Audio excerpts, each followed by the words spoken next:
निकिता एक गरीब परिवार की लड़की थी। गांव में 16-17 साल की उम्र होते शादी करने की जल्दी हो जाती है।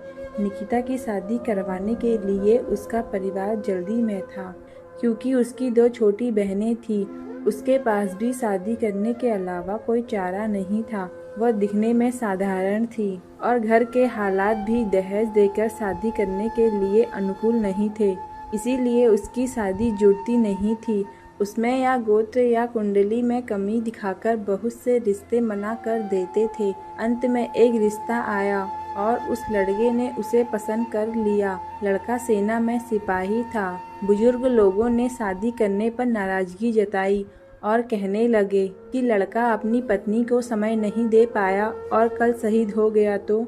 पिता ने बेटी से पूछा। निकिता ने अपने पिता की परेशानी देखकर शादी के लिए हामी भर दी और शादी हो गई। निकिता अपने ससुराल चली गई।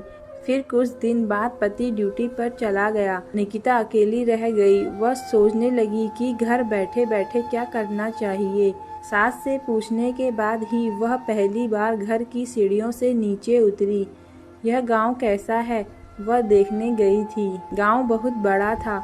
वहाँ उसे कोई नहीं पहचान सका।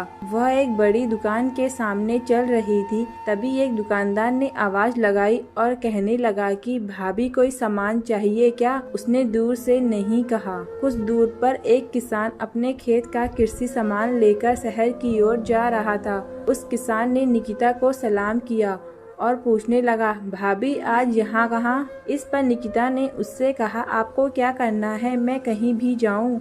फिर किसान ने कहा, भाभी अगर आपको किसी भी चीज की जरूरत हो तो बस हमें बताना।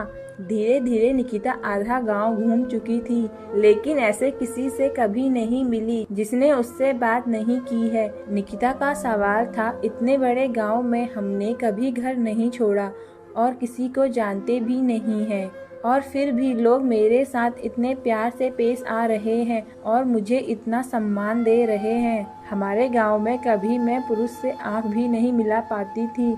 लोगों की ऐसी गंदी निगाहें देखकर मैंने उम्र में आने के बाद घर से बाहर निकलना बंद कर दिया था। लेकिन यहाँ स्थिति इतनी उल्टी कैसे? घर जाकर उसने अपनी सास से पूछा। सास ने कहा, ओह तुम एक फौजी की पत्नी हो, इसीलिए तुझे गांव में इतना सम्मान मिलता है, जैसे मुझे माँ बनने से मिलती है। यह सुनकर निकिता की आंखों में खुशी के आंसू आ गए। उसका सीना गर्व से फूल गया। वह खुश थी कि उसने एक फौजी पति चुना था। दोस्तों, अगर आपको मेरी कहानी पसंद आए तो प्लीज़ लाइक एंड सब्सक्राइब करें।